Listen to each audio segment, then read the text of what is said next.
Hello everyone, welcome back to the channel. आज की video उन सभी लोगों के लिए बहुत ज़्यादा इम्पॉर्टेंट होने वाली है जो 11th से 12th में जा रहे हैं और बहुत ज़्यादा डरे हुए हैं क्योंकि इस बार बोर्ड्स है। इस वीडियो में मैं आपको फुल फ्लेज्ड बताऊंगी कि क्या आपका सिलेबस है और आपको क्या पढ़ना है तीनों ही मेन कॉमर्स के सब्जेक्ट्स में। तो वीडियो को एंड तक ज़रूर देखना। सबसे ज़्यादा ये क्वेश्चन पूछा जाता है कि क्या 12th की कॉमर्स डिफ़िकल्ट है। मैं आपको सच बता रही हूँ, इतनी ज़्यादा डिफ़िकल्ट नहीं है, बट हाँ 11th से तो थोड़ी कॉम्प्लिकेटेड है, बट उसे आसान बना दिया जाएगा। डरने की कोई भी बात नहीं है। वीडियो को शुरू करते हैं और समझते हैं कि क्या सिलेबस है, क्या क्या आपको पढ़ना है। तो चलिए अपनी आईपैड की स्क्रीन पर चलते हैं और समझते हैं। सबसे पहले हम चलते हैं अपने सबसे फेवरेट सब्जेक्ट में, that is accountancy. Accountancy 100 number का पेपर आएगा, थ्योरी 80 नंबर की होगी और प्रोजेक्ट 20 नंबर का होगा। कितने पार्ट्स में डिवाइडेड है पूरा सिलेबस? 3 पार्ट में। पार्ट सी पूरा प्रोजेक्ट वर्क 20 नंबर का। पार्ट ए कंपलसरी होता है और पार्ट बी में चॉइस होती है, या तो आप ये पढ़ लो या फिर आप ये पढ़ लो, या तो आप फाइनेंशियल स्टेटमेंट एनालिसिस पढ़ लो या फिर आप कंप्यूटराइज अकाउंटिंग पढ़ लो। पर mostly schools financial statement analysis पढ़ाते हैं, तो हम भी वही पढ़ेंगे। फिर उसके बाद एक्चुअली पढ़ना क्या है, हम ये सीखेंगे कि पार्टनरशिप फर्म्स और कंपनीज कैसे अकाउंटिंग करती है। सबसे पहले हम पार्टनरशिप फर्म्स में देखेंगे अकाउंटिंग का प्रोसेस। पार्टनरशिप क्या होता है, उसके फीचर्स, पार्टनरशिप डीड क्या होता है, गुडविल क्या होती है, ये सब देखेंगे। फिर नेक्स्ट चैप्टर में हम सीखेंगे change in profit sharing ratio. Change in profit sharing ratio क्या होता है? जैसे मैं और मेरा एक और पार्टनर है, हम दोनों ने एक बिजनेस स्टार्ट करा और बिजनेस स्टार्ट करते समय हमने ये डिसाइड करा कि हम आधा आधा प्रॉफिट शेयर करेंगे। आधा प्रॉफिट मेरा होगा, आधा प्रॉफिट उसका होगा। कुछ टाइम बाद मैंने उससे बोला, नहीं मैं तो ज़्यादा कंट्रीब्यूशन कर रही हूँ, मैं तो ज़्यादा दिमाग लगा रही हूँ, मैं तो ज़्यादा मेहनत कर रही हूँ, मुझे ज़्यादा प्रॉफिट मिलना चाहिए। तो ये चेंज को हम कैसे एग्जीक्यूट करेंगे वो हम change in profit sharing ratio में देखेंगे। फिर हम देखेंगे जब admission of a new partner होता है, जैसे 2 लोगों का पार्टनरशिप फॉर्म है, जब तीसरा पार्टनर आता है तो क्या क्या हमें कंप्लायंस करने पड़ते हैं, प्रॉफिट शेयरिंग रेशियो का क्या होता है वो देखेंगे। कब कौन सा पार्टनर सैक्रिफाइस करता है, कब कौन सा पार्टनर गेन करता है, वो सब देखेंगे। Retirement and death of a partner, जब पार्टनर रिटायर हो जाता है या फिर वो भगवान जी को प्यारा हो जाता है, तब क्या प्रोसेस होगा, तब कैसे प्रॉफिट शेयरिंग रेशियो चेंज होगा, तब क्या क्या कंप्लायंस होंगे, तब क्या क्या हमें स्टेप्स फॉलो करने पड़ेंगे, वो हम इस चैप्टर में सीखेंगे। डिसोल्यूशन ऑफ पार्टनरशिप फॉर्म क्या होता है? डिसोल्यूशन मतलब जब कंपनी बंद हो गई हो, जब कंपनी का शटर गिर गया हो, तब हमें क्या करना है, तब क्या कंप्लायंस करना है, तब कौन कितना प्रॉफिट लेके जाएगा, तब क्या प्रॉफिट शेयरिंग रेशियो होगा, वो हम डिसोल्यूशन ऑफ पार्टनरशिप फॉर्म में देखेंगे। फिर हम कंपनीज में आ जाएंगे, शेयर कैपिटल के बारे में पढ़ेंगे, कैसे इशू करते हैं, कैसे रिडीम करते हैं, प्रीमियम में कब रिडीम करते हैं, डिस्काउंट कब देते हैं, वो सब सीखेंगे। फिर नेक्स्ट में आ जाएंगे हमारा डिबेंचर्स। डिबेंचर्स में भी हम सेम चीज़ पढ़ेंगे, इशू कब होगा, रिडीम कब होगा, प्रीमियम में कब होगा, डिस्काउंट में कब होगा, ये सब हम डिबेंचर्स वाले टॉपिक में सीखेंगे। Financial statement analysis. Financial statement analysis में हम प्रॉफिट एंड लॉस स्टेटमेंट बनाना सीखेंगे, बैलेंस शीट बनाना सीखेंगे।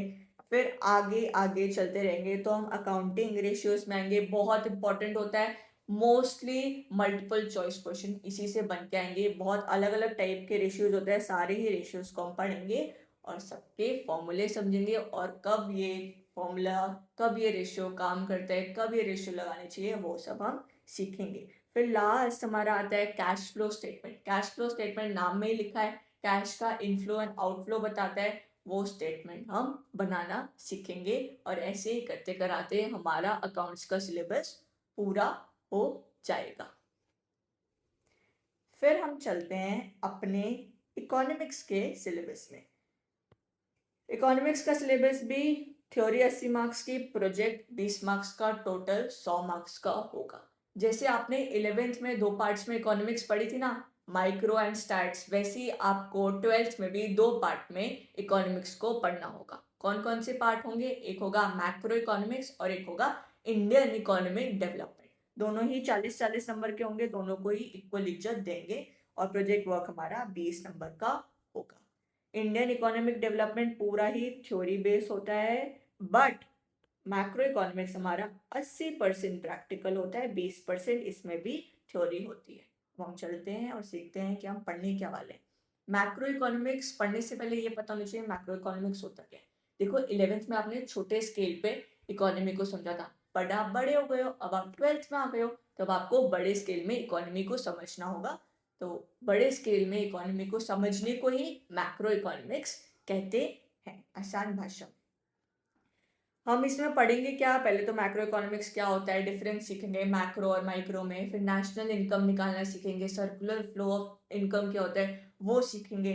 फिर हमारा आ जाएगा सबसे फेवरेट चैप्टर मनी का, बैंकिंग का। मनी के हम फंक्शन सीखेंगे, मनी का हम कॉन्सेप्ट सीखेंगे। बैंकिंग में हम कौन कौन से बैंक होते हैं, कॉमर्शियल बैंक, सेंट्रल बैंक, उनके क्या फीचर्स होते हैं, उनके क्या फंक्शंस होते हैं, वो सीखेंगे। फिर हमारा नेक्स्ट यूनिट आ जाएगा determination of income and employment. जैसे आपने 11th स्टैंडर्ड में डिमांड पढ़ा था, अब आपको 12th स्टैंडर्ड में एग्रीगेट डिमांड पढ़ना होगा, क्योंकि अब आप बड़े स्केल में इकोनॉमी को समझ रहे हो। एग्रीगेट डिमांड क्या होता है? Total demand of goods and services in an economy, उसको हम एग्रीगेट डिमांड बोलते हैं। फिर हम प्रॉब्लम्स पढ़ेंगे कि एक्सेस डिमांड हो जाएगी तो क्या करना है, डेफिशिएंट डिमांड हो जाएगी तो क्या करना है।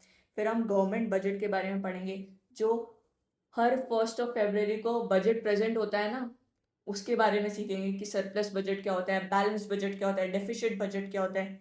फिर हम बैलेंस ऑफ पेमेंट्स के बारे में सीखेंगे, ये थोड़ा नया कॉन्सेप्ट है पर ये भी इजी पीजी है। होता क्या है, बैलेंस ऑफ पेमेंट एक रिकॉर्ड होता है सारे ही ट्रांजैक्शन जो एक देश और रेस्ट ऑफ द वर्ल्ड के बीच में हो रहे। नहीं समझ में आया?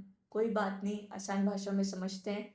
ये एक ऐसा रिकॉर्ड है किस चीज का? मनी के इनफ्लो एंड आउटफ्लो का, जो देश से बाहर पैसा जा रहा है और देश के अंदर पैसा आ रहा है, उस पूरे ही रिकॉर्ड को हम बैलेंस ऑफ पेमेंट्स बोलते हैं। फिर हमारा पार्ट भी आ जाएगा इंडियन इकोनॉमिक डेवलपमेंट, पूरा ही थ्योरी बेस होगा। इसमें हम क्या क्या पढ़ने वाले हैं? सबसे पहले तो 1947 आज़ादी से पहले हमारा देश क्या था, क्या क्या प्रॉब्लम्स हमारे देश में थी, वो पढ़ेंगे। फिर 1947 के बाद जब देश आज़ाद हुआ तब क्या क्या प्रॉब्लम्स आई, तब क्या क्या चैलेंजेस आए, वो हमने कैसे टैकल करा, वो देखेंगे। फिर हम करंट चैलेंजेस के बारे में पढ़ेंगे, जो इंडियन इकोनॉमी में करंट चैलेंजेस हैं उनके बारे में हम सीखेंगे, उनके बारे में हम पढ़ेंगे, उनको कैसे टैकल करना है वो भी हम सीखेंगे। फिर लास्ट यूनिट आ जाएगी जिसमें हम अपने देश को, इंडिया को, उनकी नेबरिंग कंट्री से कंपेयर करेंगे। जैसे इंडिया एंड पाकिस्तान को देखेंगे एंड इंडिया एंड चाइना को देखेंगे, और ऐसे करते कराते इकोनॉमिक्स भी हमारी खत्म हो जाएगी। नेक्स्ट सब्जेक्ट कौन सा आता है? नेक्स्ट सब्जेक्ट हमारा बिजनेस स्टडीज। ये भी 100 नंबर का होगा, थ्योरी 80 मार्क्स की होगी, प्रोजेक्ट 20 मार्क्स का होगा। 3 पार्ट में डिवाइडेड है पार्ट सी हमारा प्रोजेक्ट वर्क होगा 20 नंबर का। पार्ट ए में हम पूरा मैनेजमेंट के बारे में पढ़ेंगे और पार्ट बी में हम मार्केटिंग और स्टॉक मार्केट रिलेटेड चीजें पढ़ेंगे। पार्ट ए को देखते हैं। मैनेजमेंट क्या होता है? देखो एक कंपनी में इतने सारे लोग होते हैं, तो इतने सारे जहाँ लोग होते हैं वहाँ मैस होने के चांसेस होते हैं, वहाँ चीज़ें खराब होने की चांसेस होते हैं। तो मैनेजमेंट को कैसे हर चीज़ को स्मूथली वर्क कराना है वो हम मैनेजमेंट वाले चैप्टर में सीखेंगे। मैनेजमेंट क्या होता है, कॉन्सेप्ट क्या होता है, उसका इंपॉर्टेंस क्या होता है, लेवल्स क्या होते हैं, वो देखेंगे। नेक्स्ट चैप्टर में हम प्रिंसिपल्स ऑफ मैनेजमेंट पढ़ेंगे। प्रिंसिपल्स मतलब रूल्स एंड गाइडलाइंस जो हमें फॉलो करनी चाहिए। इसमें 2 महान पुरुष थे, एक तो थे फेयोल, एक थे टेलर। इनकी थ्योरी को पढ़ेंगे और इनने जो प्रिंसिपल बताए हैं उनको पढ़ेंगे। बिजनेस एनवायरनमेंट में 5 टाइप के बिजनेस एनवायरनमेंट होते हैं, उनके बारे में सीखेंगे। Economic, social, technological, political and legal. फिर हम डिमोनेटाइजेशन के बारे में पढ़ेंगे। डिमोनेटाइजेशन मतलब जब नोटबंदी हुई थी ना, उसके बारे में हम पढ़ेंगे। फिर अलग अलग स्टेप्स आते हैं मैनेजमेंट में, वो क्या क्या होता है, सबसे पहले प्लानिंग करना सीखेंगे कि हम कैसे प्लान करते हैं, प्लानिंग का क्या प्रोसेस होता है, वो हम प्लानिंग वाले चैप्टर में पढ़ेंगे। फिर ऑर्गेनाइजिंग कैसे होती है, उसका क्या प्रोसेस होता है, इनफॉर्मल ऑर्गेनाइजेशन कौन सा होता है, फॉर्मल ऑर्गेनाइजेशन कौन सा होता है, वो सीखेंगे। फिर हमारा नेक्स्ट चैप्टर आएगा स्टाफिंग। स्टाफिंग में हम हायरिंग प्रोसीजर सीखेंगे, रिक्रूटमेंट प्रोसीजर सीखेंगे कि हायरिंग कैसे होती है, रिक्रूटमेंट कैसे होता है, पूरा प्रोसेस कैसे चलता है, वो सीखेंगे।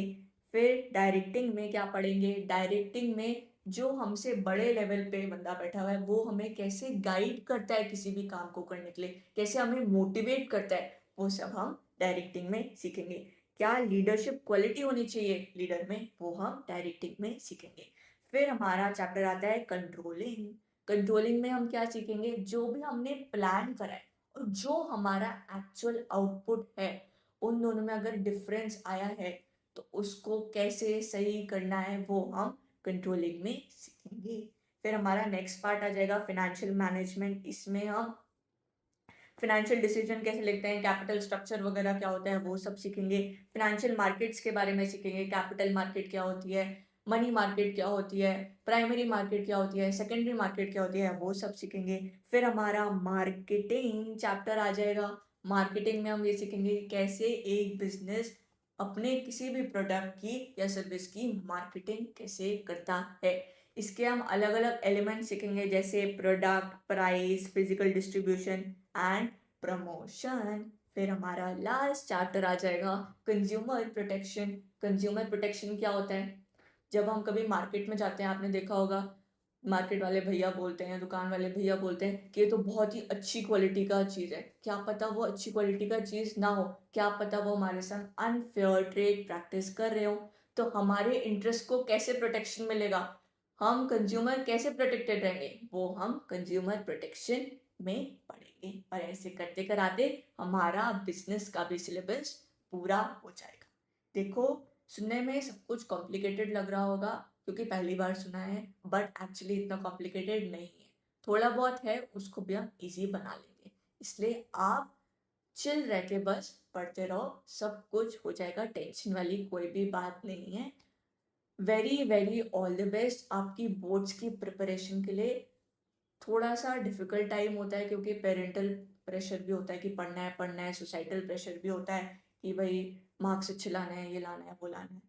बट चिल होके पढ़ोगे तो सब कुछ हो जाएगा। हमारी क्या स्ट्रैटेजी रहेगी, मैंने 10 अप्रैल से क्लासेस स्टार्ट करनी है। जुलाई तक मैं पूरा सिलेबस कंप्लीट करा दूंगी। जुलाई के बाद हम बहुत सारा रिविजन करेंगे और बहुत सारे क्वेश्चन प्रैक्टिस करेंगे, जिसमें सब्जेक्टिव और ऑब्जेक्टिव दोनों ही होगा। इसलिए चैनल पे बने रहें and trust the process and trust yourself. Obviously and definitely you will score well. Thank you so much for watching. Do like the video if you liked it and do add your valuable comment. Thank you so much for watching. Bye bye. See you in the next video.